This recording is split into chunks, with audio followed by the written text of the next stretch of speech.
The following program was made possible by the generosity of those who have determined to hold fast to the true Roman Catholic religion, as expounded by the Roman Catholic Church before the disasters of Vatican II and the so-called New Mass.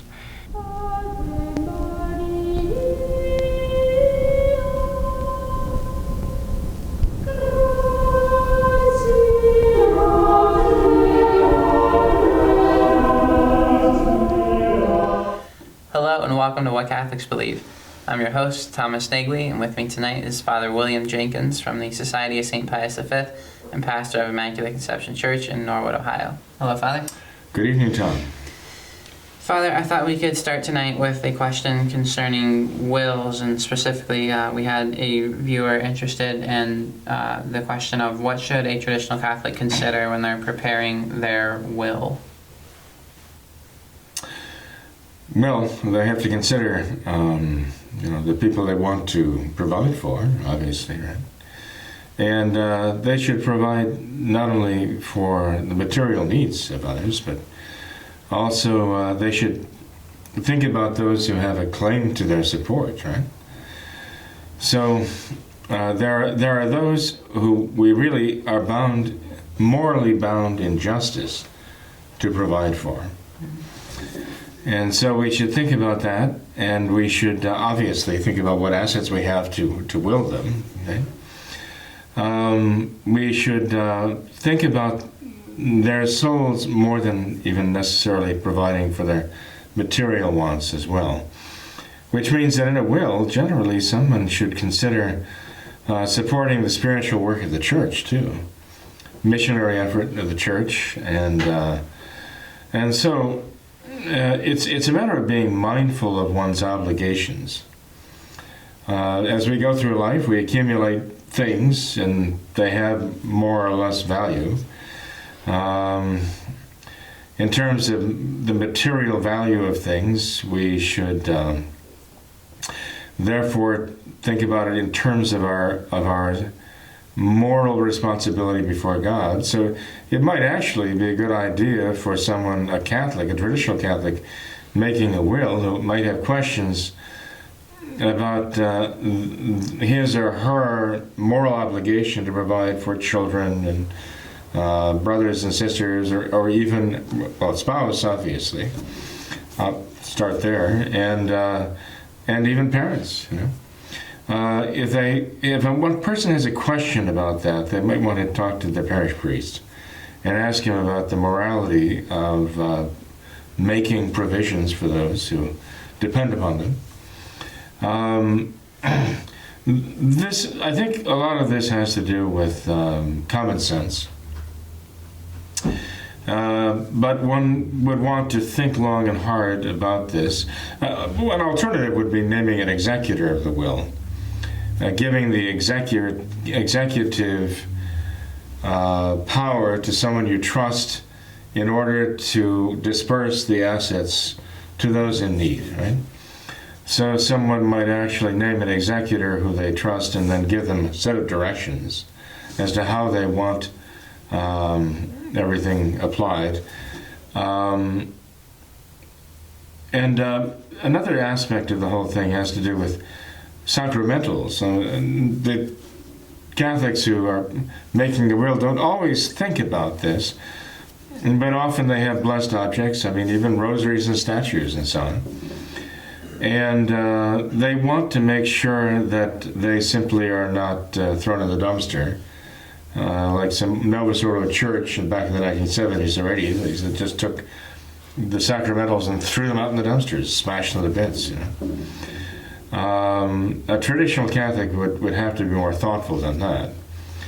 So rather than pass these things on to, let's say, fallen away Catholics who are relatives, they should make provision in the will for all of the blessed spiritual items, going to the church or going to one of the priests or convent or something, where they'll be taken care of and respected.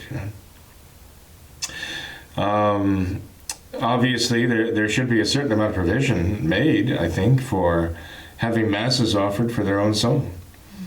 So they would want to put away stipends, perhaps, make an offering of stipends to the church. We've had people who have made such provisions even before their deaths, obviously, and not just waiting for the will to be read, because probate can take quite a while, paying off the outstanding debts and so on, and seeing what's left to be dispersed and so on. That can take the courts quite a while. So it's important to, even before one is passed away, to make provisions if there's going to be Gregorian masses offered for them by arranging that with the seminary priests or with one of the priests in their local parish, to have that all set for their passing. There's also the matter of I guess we have to think in terms of outstanding debts that not necessarily are recorded. For example, if a person were to die and know that he or she has certain debts that have to be paid off, they may not be credit card debt, which is, there's a legal record of that. It may not be outstanding bills that are owed. But if a person has a debt that is unpaid, even as a private loan that they borrowed or whatever, they should think in terms of making sure that their obligations, their moral obligations, are met there too. Things that otherwise even probate would not be provided for. That they're aware of these obligations and they should endeavor to meet them. There's something more important than the will. There are certain things that can't be provided in the will, and that is any outstanding scandal that they've caused, any damage they've done, any apologies they owe, they really should make the effort to take care of those now here and not have to deal with it in purgatory. So if they fear that they've given scandal to anyone, that's not something you can take care of in a will necessarily, or by material reward. So this is something spiritual that the person should do for his own soul and the souls of other people, to try to compensate others by a good example, whereas in the past they might have set a bad example. Mm-hmm. This might involve apologies, and it might involve just contacting people who are their victims. And maybe they've held a grudge against someone. Our Lord tells us that we will be forgiven as we are willing to forgive. And so there are certain things that a person, in the face of death and judgment and heaven or hell, should take care of, even beyond the legal documentation. There's also the matter, by the way, outside of the will, with regard to one's own obsequies, burial. If one has a traditional Catholic family, then that gives that individual some hope that they will be provided with a traditional Catholic funeral mass, traditional Catholic burial. But if one does not have this, well, even if one has traditional Catholic relatives, but one has others who are not, when they die or when they become gravely ill and can't answer for themselves, sometimes it starts a battle among the family members. How are we going to dispose of the remains of Uncle Joe, And sometimes, even if you do have traditional Catholic family, they're overmatched by the non-Catholics who just want to have something simple and that doesn't trouble them, it doesn't cost them.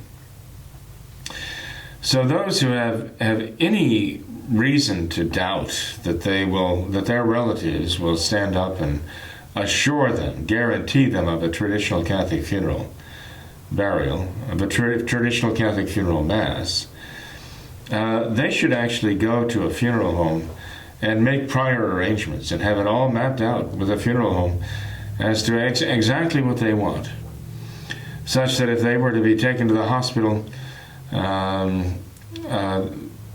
there would be a notification going to the parish, not through the funeral home necessarily, but through someone who is going to be aware of the fact that they are in the funeral home, that they are rather in the hospital, and will contact the local priest, the traditional priest, and make sure that he gets there to anoint them, at least to inform him that they are in the hospital.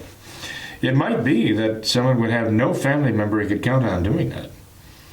He might simply have to ask a neighbor, if an ambulance comes to my home and takes me away, I'm going to ask you to be sure and find out where I'm going and call this number and let the priest know. I mean, it might even come to that with some people. But the important thing is to designate somebody who's going to, be aware and to contact the priest. There's even a case of a burial proxy, where a person who is all alone and has no one they can trust to guarantee there'll be a traditional Catholic funeral, that in the various states one can obtain a burial proxy form and designate an individual of the decedent's choice to handle all the funeral arrangements with them. It might even be necessary to go to the funeral home, find a funeral director, pay them in advance, which isn't necessarily a bad idea anyway. So the relatives are absolved of that responsibility, and therefore they're also somewhat absolved of any control, that would challenge the will of the person who's deceased.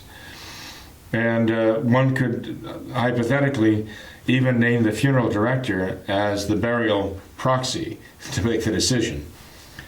Or a traditional Catholic member of the family who has legal control over the burial, over the funeral as well.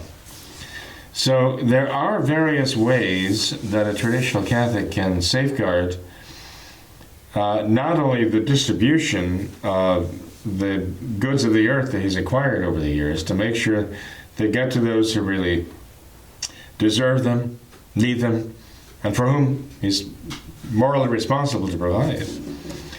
But there are ways that he can legally provide for himself as well, to make sure that he's going to have a traditional Catholic burial, traditional Catholic funeral mass, the rosary and so on offered at the funeral.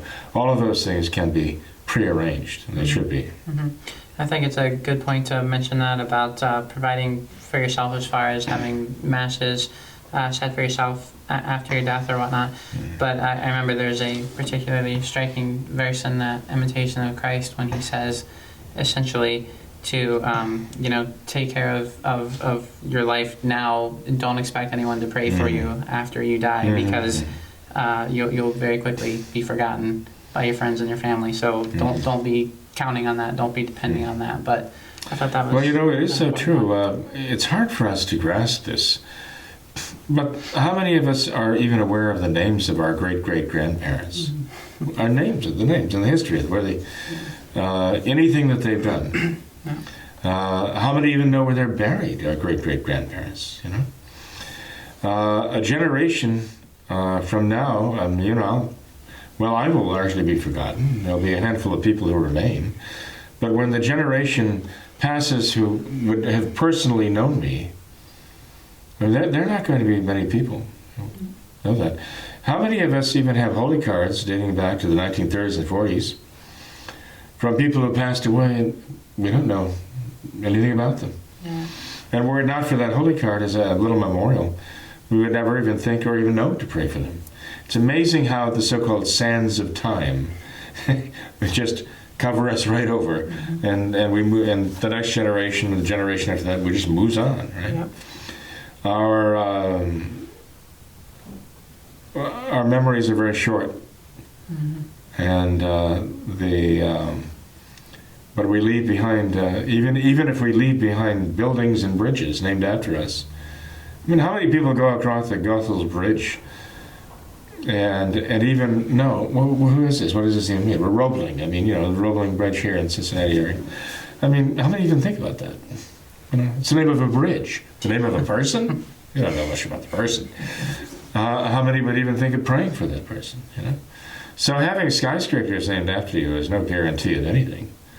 Having streets named after you, it means nothing. And people don't think that's the name of a street. That's not the name of a person who once lived and died here. And so when we're dead to the world, we really are dead to the world.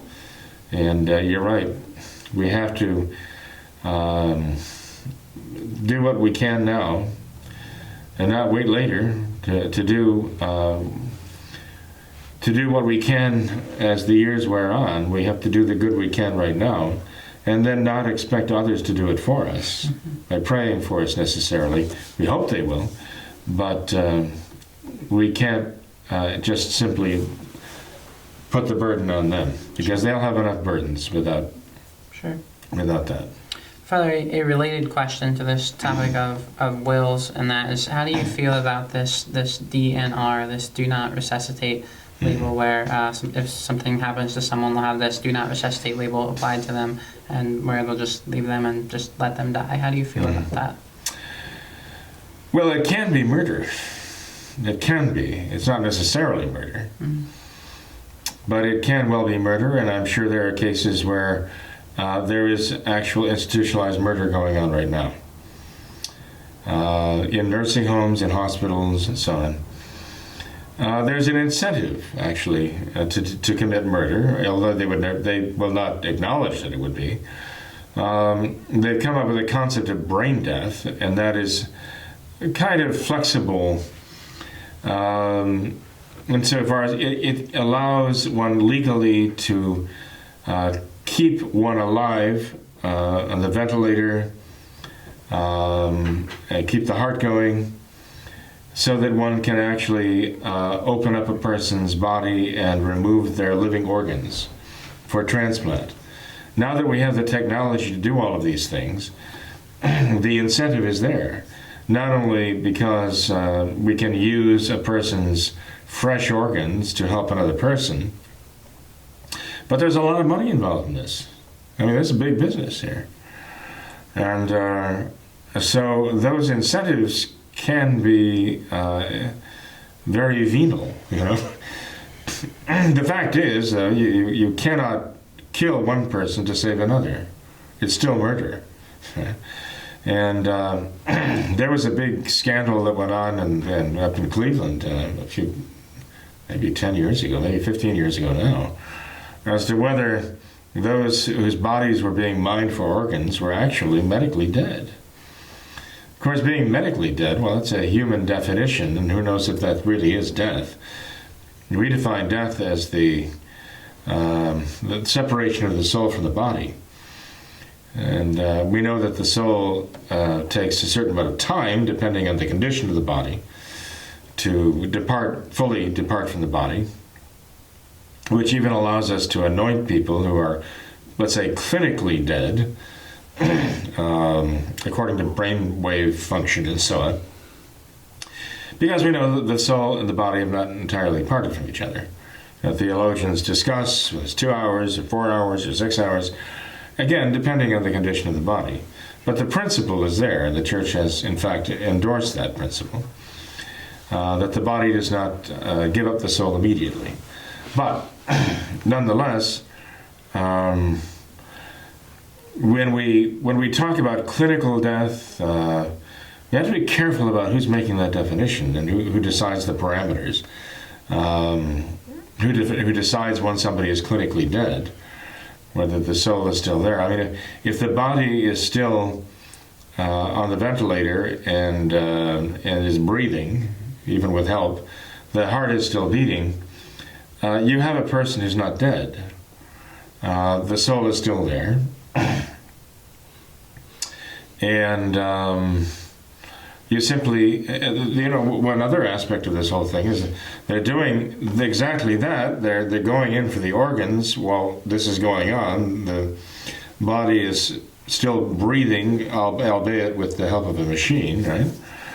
And the heart is still beating to their still circulation, and without any thought of anesthetic or anything to relieve the person of pain, they're actually going in and cutting them open and then removing the organs.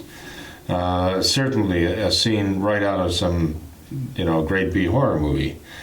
There have been cases where people were being prepped for just such an operation when somebody revived.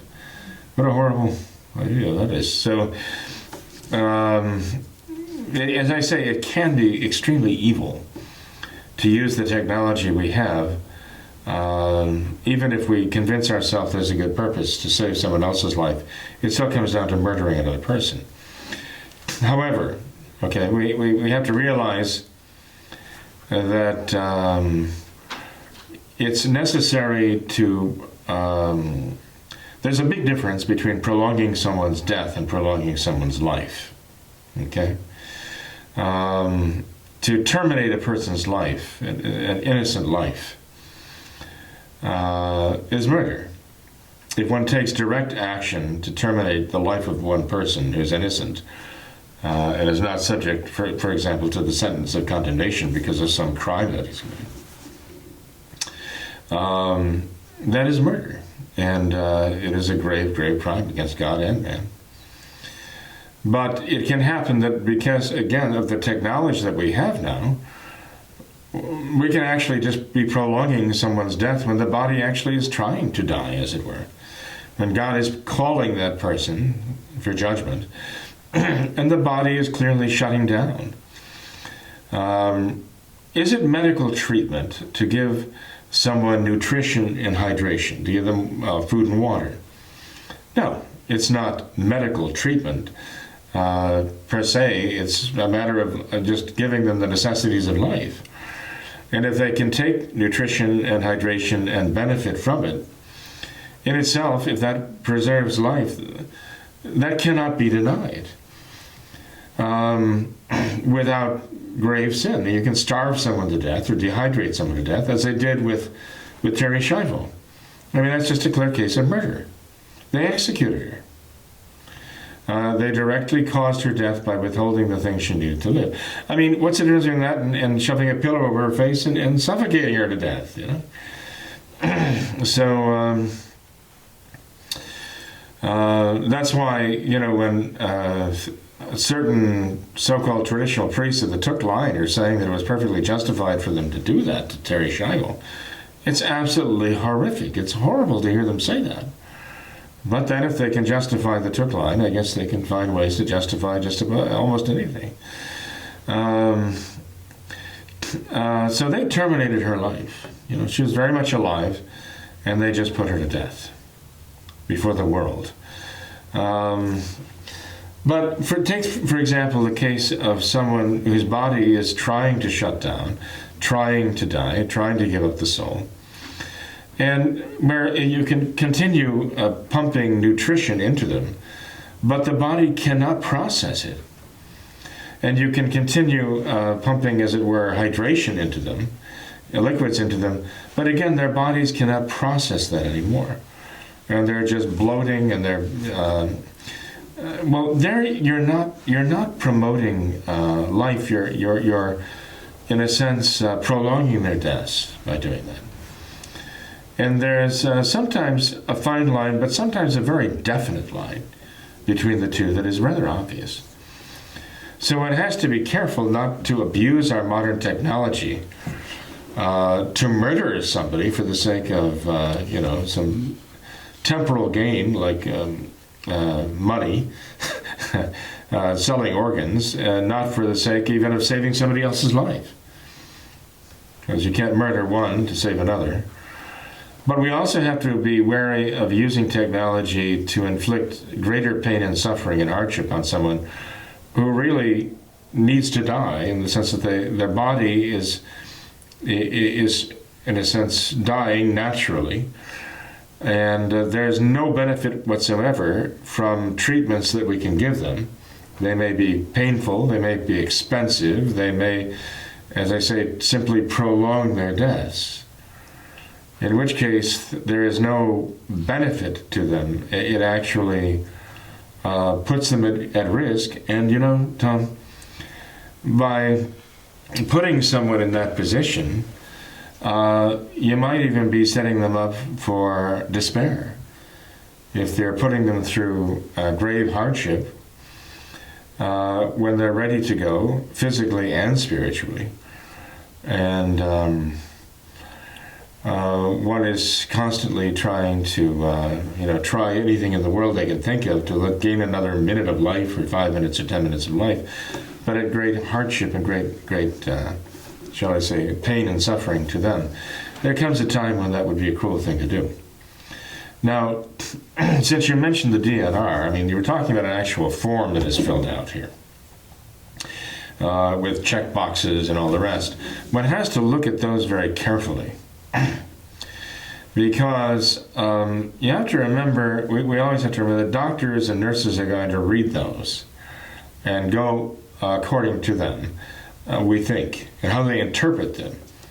And you're going to find that various doctors might interpret them differently. Is this a problem as to how those things are going to be interpreted? Well, sometimes there are things written down there that we cannot agree to. I mean, sometimes it just says that we're going to withhold nutrition and hydration from a patient if we determine that it serves no good purpose.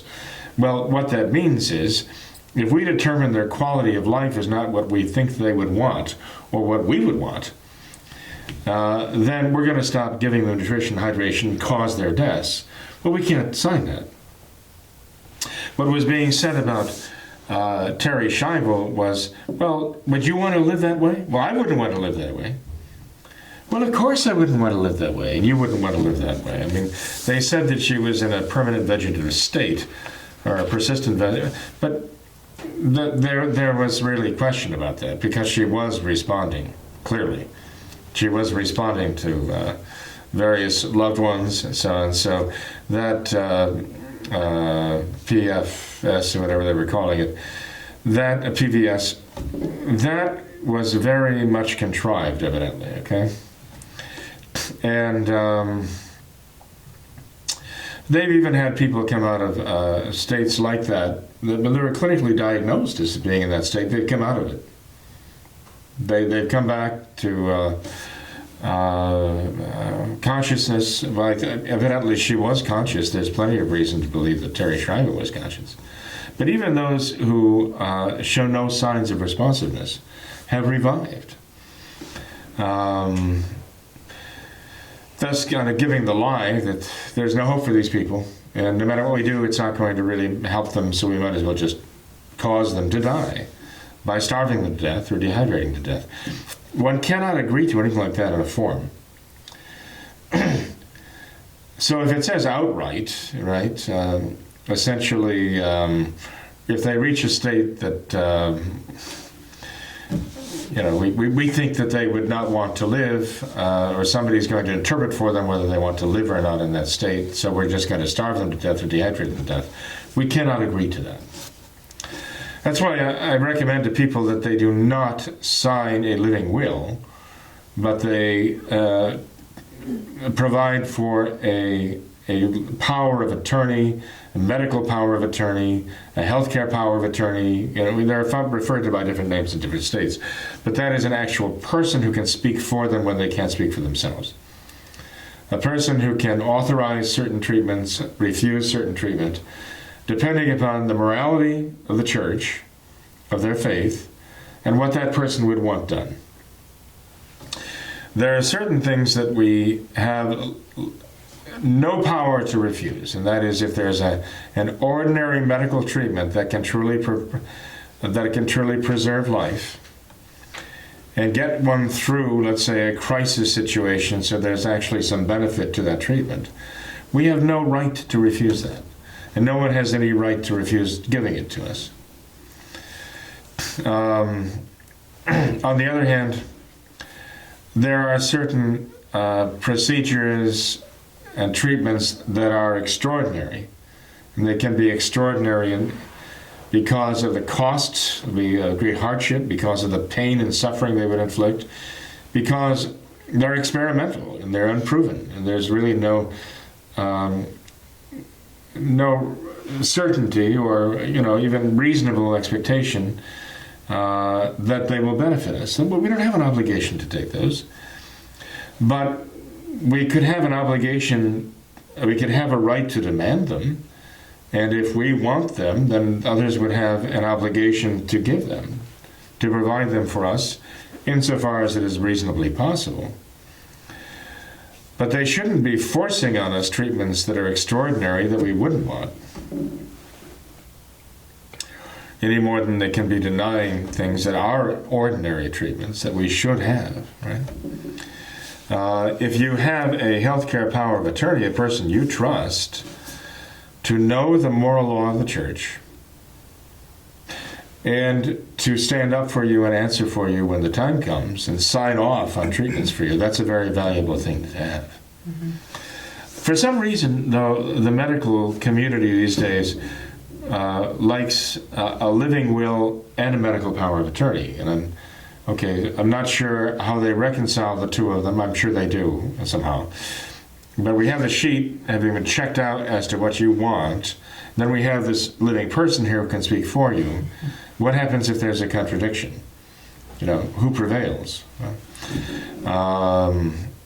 It's an issue that I can't really solve offhand, and neither can you. But of the two, I would definitely say having a living person who can answer for you and make the decisions for you as to your treatment, that's a very important thing to do. Mm-hmm. Just make sure that they have the faith. They will consult the traditional Catholic priest in questions of doubt, and that they will, in fact, stand up for what they know you want, and what you want is according to the moral law of God. Right, definitely. That doesn't answer the whole question. I mean, it's a very deep... Sure. I'm actually going through situations that have come up in the course of the years and just trying to kind of factor them all in here. But I would say that question is going to play a part in everyone's life, insofar as everyone is going to have to go through the medical treatment scenario or take care of someone who is facing these things. Yeah. So that is a very, very important question. Yeah, definitely. Well, Father, let's move on to a couple other topics here. We have all kinds of emails to get to, and I thought that this would be an interesting one to discuss here. And this viewer asks how you feel about the fact that all of the deceased Vatican II popes have either been canonized or beatified since Francis has taken over. Do you think all of this is a deliberate attempt to canonize Vatican II? Oh yes, absolutely. It's as the Democrats and the Republicans like to say about the opponents, everything is politically motivated. Well, in the case of the modernists, yes, it is politically motivated. It is a PR ploy to basically canonize modernism. They're having trouble with Paul VI because he was so radical as a modernist, and there are many other things about him that are highly, I should say, questionable. And I won't say any more than that because we'd like this to be sort of a family program. But in any case, even the modernists, even Francis is having trouble moving Paul VI to sainthood. Okay, in modernist heaven, which is very warm. But in any case, so they have, some have been beatified by Francis, some have been canonized by Francis, and who knows? By the time we're done, Francis might just canonize himself and get it over with. They said that exact thing. Oh, is that right? Perhaps Francis will try to canonize himself next. Okay, I mean, why not? I mean, he'd canonize himself just on the basis of his own humility. Yeah. of his exceeding humility. Right? But Yeah, it's not. It makes a mockery of the whole idea of what sanctity is. Makes a mockery of the church's process, even of determining, who led a holy life and was faithful to God. It is a typical modernist mockery of the traditional faith. Yep, definitely. And our dear lady sees that happen right now. In fact,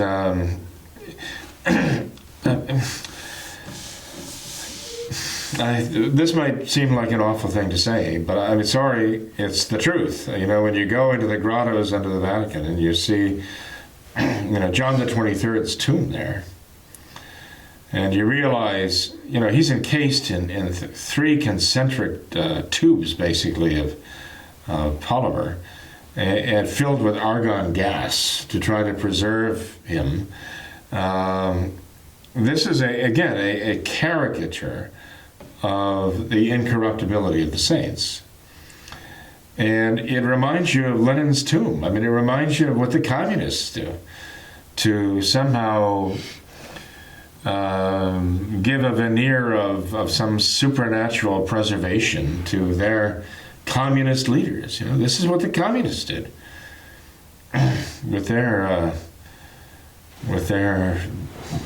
just devilish terrorist tyrants. To see this happening now with the modernists it is not surprising. We would expect that this is exactly what they would do if they could. But there are plenty of people in the world who have enough, even just common sense, let alone faith, to recognize that John the 23rd and the modernists who followed him do not meet the Catholic definition of sanctity and a life of heroic sanctity. I'm sorry, but it's true. No. All right, Father. Then next email here. This viewer says that in several recent programs we've mentioned the questions of the CMRI and the Thuc line. And this viewer says that they received an email from a friend who is sympathetic to the Thuc line. And this friend believes that the Society of St. Pius V is too rigoristic and unjust in its application of church law concerning these subjects by adhering to the letter of the law while setting aside the spirit. They say a couple principles apply here. One is that necessity makes licit what is illicit, and another one, it is certain that one sins against the rule who adheres to the letter and leaves aside the spirit. How would you respond to those claims? I would say that they're wrong. Okay. They're just completely wrong. Mm-hmm. When it comes to the matter of the validity of the sacraments, we're not talking about, the difference of the spirit and the letter here. We're just trying to follow the Catholic Church's own teachings and her mandates as to what we as Catholics can do and can't do. And we're dealing with matters of the validity of the sacraments. We're dealing with matters that are a difference between sacrilege, the valid reception of the sacrament, and sacrilege. And, sacrilege is not the spirit of the law. And invalid sacraments are not the spirit of the law. That's ridiculous. We're not, in other words, what that writer is referring to it doesn't have anything to do with the concerns we have with regard to the Thuc bishops. Because the concerns we have with regard to the Thuc clergy are not negotiable in the sense that either they're right or they're wrong. So that, there's no difference between the spirit of the law and the letter of the law in this case, but the Church says that you cannot use probabilism or even probabiliarism when it comes to the validity of the sacraments. You have to be, have the certitude that the Church herself can give with regard to the validity of the sacraments. You can't play fast and loose with the sacraments. This is why we're not Novus Ordo. We see what they've done with that. We reject that. That's why, in my mind, if you're going to go along with the Thuc bishops, then you might as well just go along with the Novus Ordo anyway. Because you have there, at the very root of the Thuc bishop line, you have a serious problem with the validity. Such that those who are supporting the Thuc bishops have come up with arguments that simply do not hold water and demonstratively can be shown they can be shown that they don't apply. They come up with false arguments. Like that, I mentioned the one argument that they employ, saying, well, the sacramental theologians and moral theologians say that if a ceremony is performed, if you acknowledge that a ceremony is performed, you have to admit that it's valid. You presume it's valid until you can prove it's not valid. And they've made a lot of hay with that particular argument because they have deceived people. Maybe they've deceived themselves. Maybe they actually believe this. But, I simply point out that all of the references they make to support that argument are talking about, and I know I've said this many times, they're talking about ceremonies that are performed by Catholic prelates, Catholic bishops and archbishops and so on, in the official capacity they have as representing the traditional Catholic Church, in their role as archbishops and bishops and ordinaries of dioceses. In other words, they've had these ceremonies, sacramental ceremonies, conferred these sacraments according to the canonical procedures that are set down for Catholic bishops and archbishops in consecrating other bishops and ordaining priests and so on. And when we're talking about what Archbishop Thuc did, and even what Bishop Lefebvre did and Bishop Mendes did, what they did was not according to the canonical capacity that was assigned to them. They took it upon themselves, and rightly so, I believe, Archbishop Lefebvre and Bishop Mendes, to consecrate bishops, ordain priests, in spite of the modernist authorities. But they were not acting in terms, as let's say, being the archbishop of this diocese, or the bishop of that diocese, or the head of this religious order when they consecrated these traditional bishops, traditional priests. And so in that case, I mean, you don't have the guarantee of the church that would come when you have like the archbishop of a diocese who ordains the graduating class from his seminary of that year. When that happens, he's officially functioning as the Roman Catholic archbishop of a particular diocese of the church, and you have the guarantee of the church concerning the validity of those ordinations. And when a Roman Catholic archbishop, for example, is consecrating a bishop with two other bishops in the church, he's performing that ceremony canonically according to his official capacity as a representative of the Roman Catholic Church. And you have the guarantee of the church that that is a valid consecration. When you look at the consecrations and the ordinations performed by traditional Catholic bishops who are not acting in that official capacity, like the head of a diocese, the ordinary of a diocese, and so on, you need the proofs for the ceremonies. You don't just, the church doesn't say you just assume that they're valid because they performed ceremony. That's not the way the church functions, And in Archbishop Thuc's case, you have an altogether unique situation where he was consecrating non-Catholics. When you have somebody who's consecrating non-Catholics, there's an automatic excommunication for which there is absolutely no possible justification for consecrating non-Catholics. As opposed to the consecrations done by Archbishop Lefebvre and Bishop Mendes, with the consecrations done by Archbishop Thuc, consecrating non-Catholics, there's no possible justification that would prevent that law of the church from applying to him, that he was excommunicated for doing these things, unless he was not acting in his right mind, and that would absolve him of responsibility.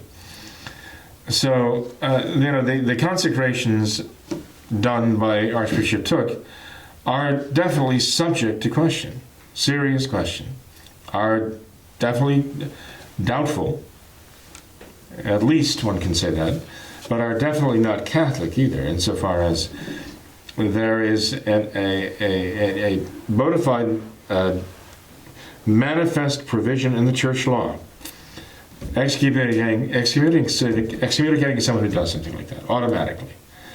And why that would not apply to him, no one argues. I mean, I've never heard anyone arguing why that would not apply to Archbishop Thuc for what he did in consecrating non-Catholics.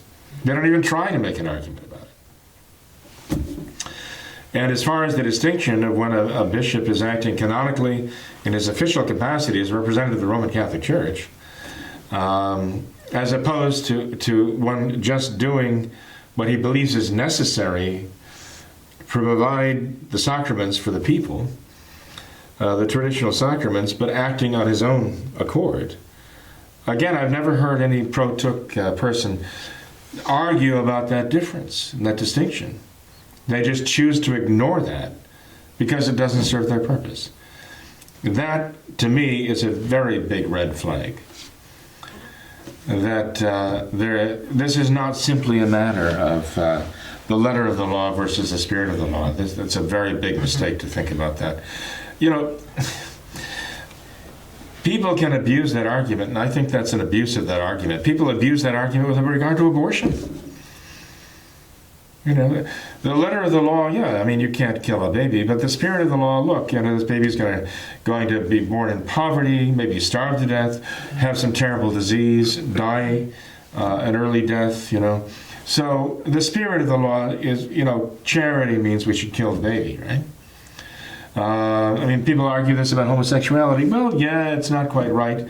But as they're arguing now in the Novus Ordo, but you know, there are some actually good, healthy byproducts that there are some good features to it, you know. So the spirit of the law means that we kind of go along with it.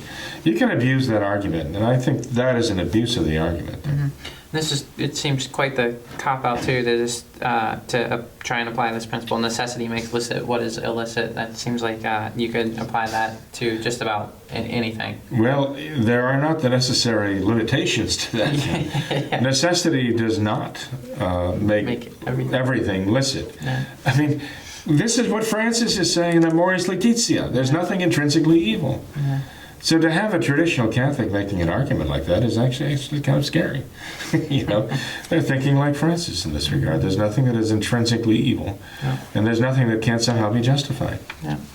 All right. Well, another email, Father. This viewer says that I've been listening to what Catholics believe, and heard Father say that Protestants are called and considered to be Christians. I'm a convert to the Catholic Church from the Lutheran sect, and 99% of my relatives are some type of Protestant sect. I can tell you that the majority of Protestants don't think that Catholics are Christians.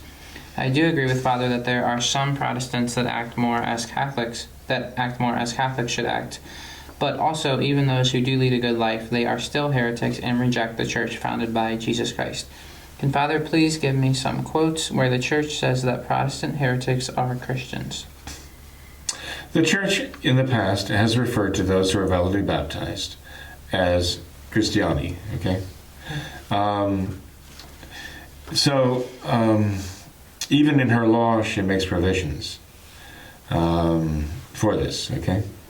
She even makes the distinction between, let's say, a prohibiting impediment to marriage and an invalidating, let's just say, impediment to marriage. As far as whether you're marrying, a Catholic is marrying a non-Catholic who's baptized, a Catholic who's marrying someone who's not baptized at all. Okay? So the church actually does make a distinction there. But the fact is, I mean, you might say we're arguing a matter of semantics here, okay? Look, the one true faith is the traditional Catholic faith. That is the one true faith. We know that. Do I consider those who do not have the traditional Catholic faith, do I consider them to be Christians? Not in the strict sense of the term, because I do not believe they believe in Christ as he really is and his teachings as they really are. Okay? And so that is my understanding of them. Right? But the fact is that there are those who do believe in Christ insofar as they know him. And I think back to Pope Pius X in Charbonimis, the encyclical of Charbonimis, when he actually says there are many Catholics who are so ignorant of the faith that they do not even know enough of the faith to save their souls. But he still refers to them as Catholics because they're baptized Catholics. And yet he says they do not have enough knowledge of the faith to even be saved. Now that's kind of a bold statement there, you know. But one can go back to St. Pius X's own words in the Chapel and read those words. That he's talking about the ignorance of the Catholics about their faith. So, you know, the fact that we refer to, you know, so many people as being Christians, we don't mean that they are being faithful to the Church of Christ, the one true Catholic Church. We don't mean they have the Catholic faith. But there are prayers which are in the Recolta that the Church herself has given to us that refer to the Christian faith, believe it or not. I mean, they're approved by the Church. They're indulgence prayers. I prefer to use the term the Catholic faith there. But there are indulgence prayers in the Recolta that actually have that referring to the Christian faith. We'd be faithful to that, okay? The Church, when she means what she speaks that, she is referring to the Catholic faith, obviously, right? Because that is what she considers and knows to be the one true faith of Christ, okay? But, you know, the Church traditionally has not denied the name, including in the name of Christians, those who are validly baptized. And the Church has herself, in the course of time, acknowledged that baptism can be and is, in fact, in cases valid by outside the Catholic Church, by non-Catholic ministers who validly confer that sacrament. And she has actually anathematized those who deny that. Right? So, you know, again, I understand what this person is writing here. I understand their point. And I would say I agree with their point to a point, okay? To a point. But, you know, I think we have to look at how the Church uses the term Christian herself, okay? And, in fact, she does at times use that term to refer to all of those who are validly baptized. Look, there are those who are members of the Catholic faith who are not going to be saved, right? And one could, you know, proceed beyond that argument to say, well, this really only refers to those who are actually in the state of grace, who should be called Christians, right? And there are those who actually took it to that point, you know, and they even come up with some kind of invisible church, you know? And that's the concept the church has condemned. But without faith, it is impossible to please God, we know, and that means without the virtue of faith. But the fact is that there are Catholics today who have the virtue of faith, who don't necessarily know all the doctrines of the faith because they're so poorly instructed. The Church herself has acknowledged that in the past. Pope Pius X acknowledged that. So I just don't want to contradict St. Pius X and other popes before, and other you know, writings of the Catholic Church in which they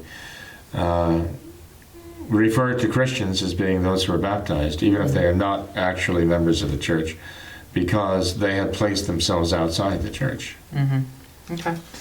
Well, then last email here, Father, I thought this was an interesting question. This viewer would like to know, has there ever been a doctrine of the faith which has been renounced before? Has the Catholic Church ever found one of her doctrines to be wrong and, in a sense, changed her mind? Not until the modernists invaded the Church, hijacked the institution of the Church, and started speaking as though they were the Church. No. There are those who might say, well, there are examples of the Church changing her mind about her teaching, let's say, on usury. Taking interest, right, on a loan. But, you know, and again, superficially one might say, like, I think superficially you get some answers that are off base, I think. Superficially one might say, well, in fact, the Church did condemn all taking of interest at one point, and now the Church does not. And so, I mean, insofar as we use credit cards and have bank accounts and earn interest, however slight, on savings accounts and checking accounts, we are all guilty of usury. The Church hasn't condemned it. I mean, going back before Vatican II, the church did have investments, okay? And yes, there was profit to that. So the profit motive is not evil in itself. But the question of usury and credit and charging interest, the fact is that what is properly called capitalism, the free enterprise system, whatever you want to call it, sees that money itself as a medium of exchange has taken on a character it didn't have before.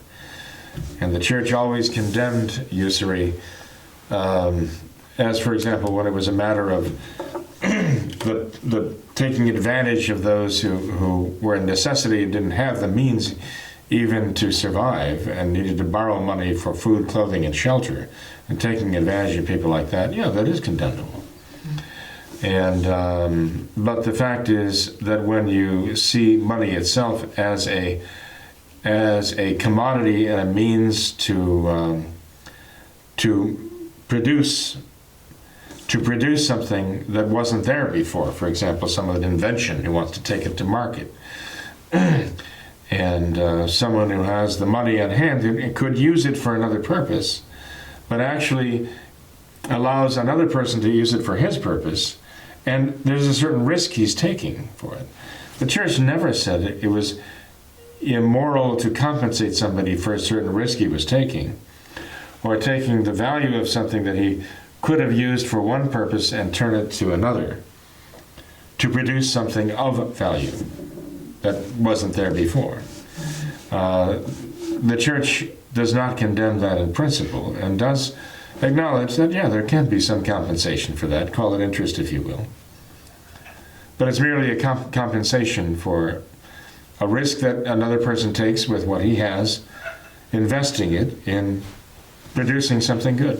Mm-hmm. Okay. Well, Father, I thought we could end with this these comments of Vladimir Putin here, where I know we wanted to get to those, where he said that communist ideology is similar to Christianity, and referred to Lenin's remains as the saintly relics and compared them to Christ. So do you have any comments on that? Well, yes, I in fact, through the agency of our good friend Jorge here, our noble assistant here, I have this article that I'd seen before, but this copy we owe to the good services of a fine gentleman. And this actually was published by RT, which is the kind of English, one might say, propaganda organ for Russia right now. Here's what it says, this article entitled, Putin, Communist Ideology Similar to Christianity. Lenin's body like saintly relics. Okay? And I'll quote from the article. Russian President Vladimir Putin has likened communism to Christianity, and Vladimir Lenin's mausoleum in Moscow's Red Square to the veneration of the relics of saints. And then they quote Putin.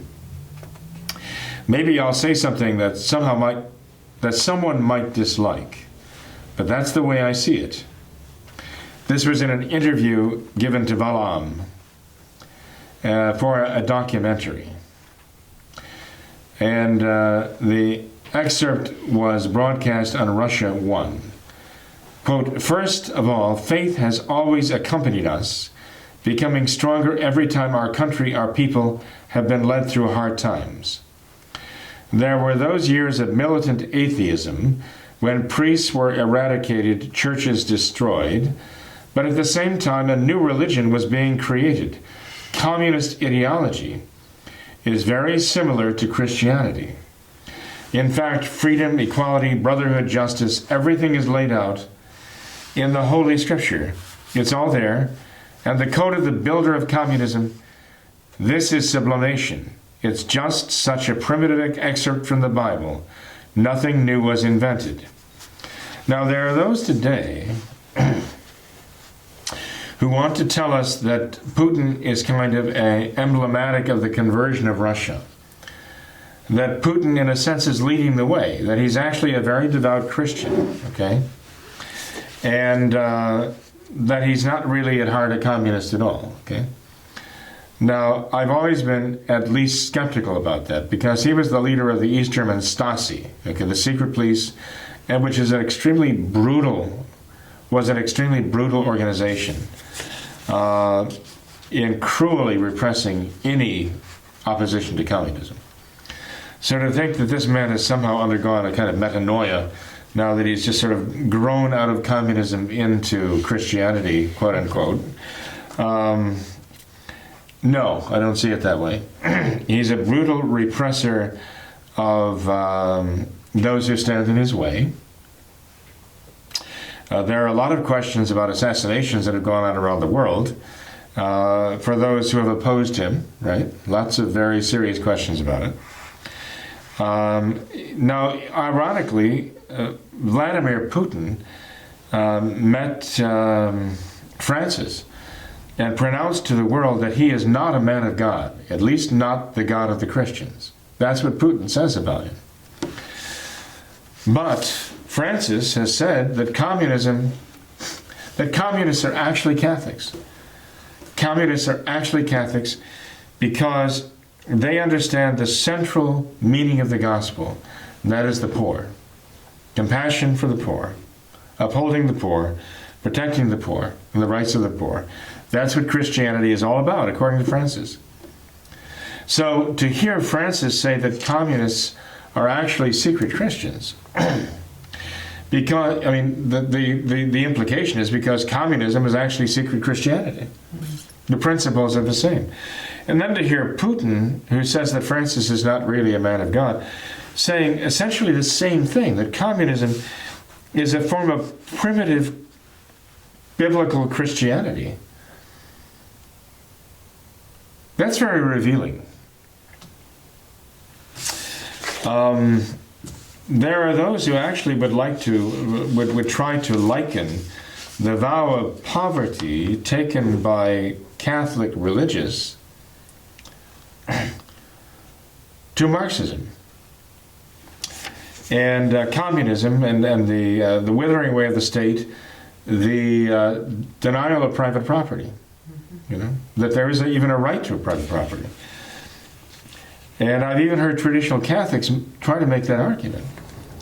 But they're overlooking the fact that Catholic theology and the taking of a vow of poverty presupposes the right to private property, requires the right to private property. Because you couldn't take a vow renouncing that right unless there was a right to begin with. You had to have the right to private property in order to be willing to give it up voluntarily out of love for God. So communism, Marxism, and Catholicism, right on down the line, are the polar opposites of each other. And in particular, this matter of the denial of a right to private property by the Marxists and the absolute affirmation of the right to private property, but the willingness to give it up for the supernatural motive of charity as a sacrifice to God and for the service of one's fellow man, those are two opposite things entirely. The one says we are going to crush the right to private property by force, and anyone who stands in our way is going to wind up in the gulag or dead. And to offer that as a supererogatory means of sanctification, meaning it's more than Christ asks of you, but he will give you the grace to make that offering of your God-given right to private property as a sacrifice out of divine love. Two absolutely opposite things. You know? Putin doesn't understand that. It's sad to say there are traditional Catholics who don't even understand it.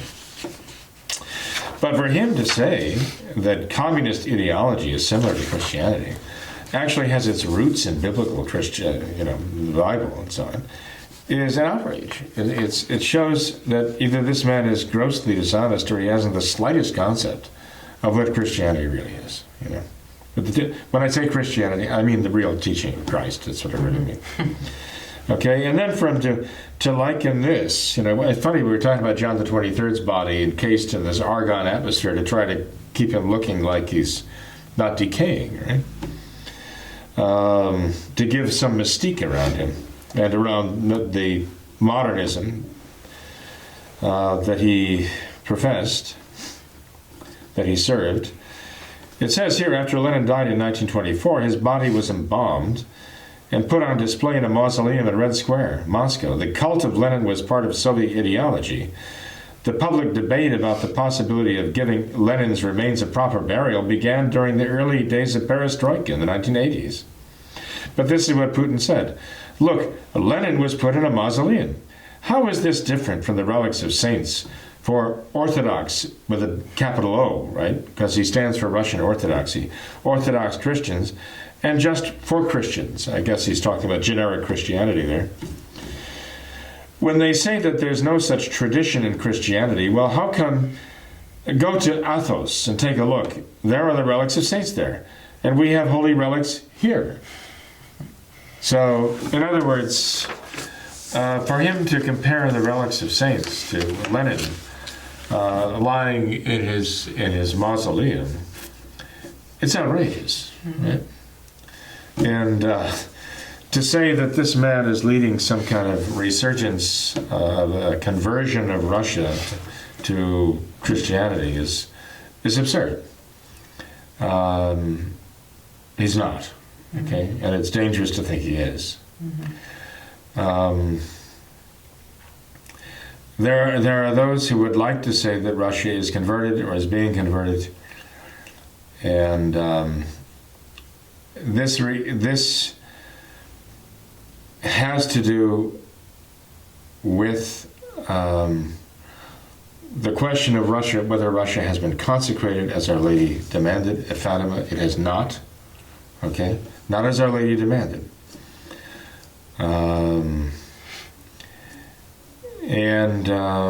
Although Pius XII personally did that, officially, actually, with his apostolic letter addressed to the peoples of all Russia,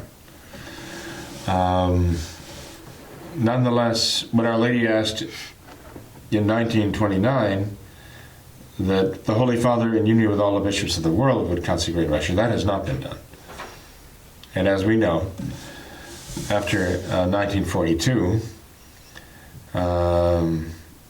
the request became that we all must consecrate ourselves to the Blessed Mother's Immaculate Heart. Right? But in any case, Tom, there's a dangerous error circulating now, and it's not an accident. I mean, Putin is playing the role. Okay. He's playing the role of a Christian. He doesn't know what that means, or maybe he does, and he's trying to do what Francis is doing. He's trying to draw an equivalent between communism, Marxism, socialism, and Christianity. That is exactly what Francis is doing in the Vatican right now.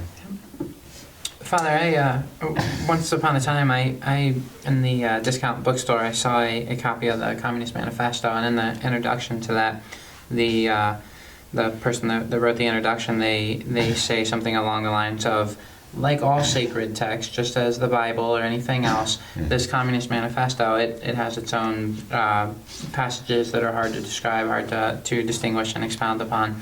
And it seems that was a common theme, a common goal of communism, to kind of give this supernatural character to it and kind of raise it to the level of like a Catholicism, a supernatural religion. But it seems that there was never could be much success with that strategy until you had the modernist invasion of the Catholic Church, where we don't have necessarily, I mean, we still have Putin and the communists still trying to affect that strategy, but now they have their cohorts in the Vatican now who are helping them out by taking the supernatural religion of Catholicism and dumbing it down to be a merely natural religion. And so here we have these two sides kind of working towards the same goal, where we have these communists trying to give the supernatural character to their religion, and the supposed Catholics in the Vatican are giving a natural character to their religion, and they're both working towards the exact same end. Well, Putin would like to, and others like him would like to try to raise Marxism, socialism, and let's say communism, I think that's socialism, with a cherry on top, basically, saying that at the end we'll have universal socialism, which will then mysteriously morph into worldwide communism and the communist paradise. But the way to get to that communist paradise is to have absolute socialism dominating the entire world. Okay, so that's the practicality of the matter. And Putin does go for that. I mean, this is what he stands for, the socialism of Marx. He will not renounce Marxism. He certainly will not renounce socialism. He wants to raise it to the level of a religion. But at the same time, modernism wants to degrade Catholicism from the level of a religion to the level of an ideology. It is dragging it down, as you say, to the level of a kind of a natural thing. That's what modernism does. That's modernism's whole shtick, saying that well, it's natural for us human beings to have this religious sense and this longing for the divine, and this gives rise to us having faith experiences. That's where Catholicism came from. That's where the experience of Jesus we have came from. Okay, this faith experience of Jesus. The modernist line would therefore take Catholicism at any given moment to the experience of mankind at the moment, a quasi-religious experience, but which we would have to say really amounts to nothing more than really an ideology. The current idea of mankind as to what God is or should be, what they're willing to believe of God, and whether they use the name God or not, they don't mean what we mean. We mean the God who has been revealed to us primarily through the very second person of the Blessed Trinity, God's own divine Son here on earth, who he has seen me, has seen the Father, right? As our Lord said. That's Almighty God, the one true God as we know him to be, and as he has revealed himself. And there are a lot of others who refer to God, but that word does not mean what you and I mean by God. We should not be deceived by that. Well, in the same way, when he's talking about Christianity, we should not be deceived, okay, that this is any connection with look what he says here. He talks about freedom, equality, brotherhood, justice. Freemasonry stands for all those things, you know. And again, Freemasonry wants to make the argument, well, I mean, essentially this is the same as Christianity, right? We're all the same, but again, ideology. So we, as traditional Catholics, are not allowing the modernists to degrade Catholicism to the level of an ideology, and Christ to the mere level of an ideologue. That's what modernism would try to do. And that's where Putin, with his Marxism and so-called communist ideology, is working to bring the two of them onto the same level. So he's got his job to do in this, and Francis has his job to do, and actually they're working toward the same goal. Yep, definitely. Well, I think that's it for tonight, Father. Thank you for being here. I appreciate your time. Well, you're welcome, Tom. I appreciate your time too. Yeah, I think we covered a lot tonight. A lot of practical advice and a lot of good stuff. So thank you. Well, I hope so. There are times when, as you know, there's so much more that could be said about these questions. Always. And I don't know. At times, I hope I'm being clear enough, you know. But I trust that if I'm not, you know, the readers are not going to allow me any peace until they get a straight and a clear answer to that question. So, you know, I just invite them to write in and to give us no peace. Sounds good. Sounds good. Thanks to all our viewers for watching this episode of What Catholics Believe. Until next time, we ask that you all remember the words of Our Lady of Fatima, to consecrate yourselves and your families to the Immaculate Heart of Mary, and to pray and do penance. Thank you, and God bless you. Но одновременно ведь создавали новую религию.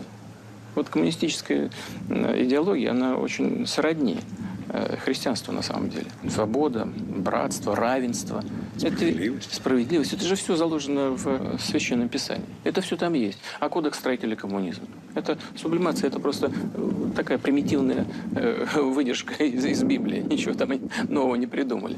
Вот смотрите, Ленина положили в мавзолей. Но чем это отличается от мощей святых для православных? Просто для христиан. Когда мне говорят, нет, вот в христианском мире нет такой традиции. Как же нет? На Афон поезжайте, посмотрите там. Мощи святые есть, да и у нас вот здесь вот тоже святые мощи. Сергий и Герман. По сути, ничего нового тогдашняя власть не придумала. Она просто приспособила под свою идеологию то, что человечество уже давно изобрело.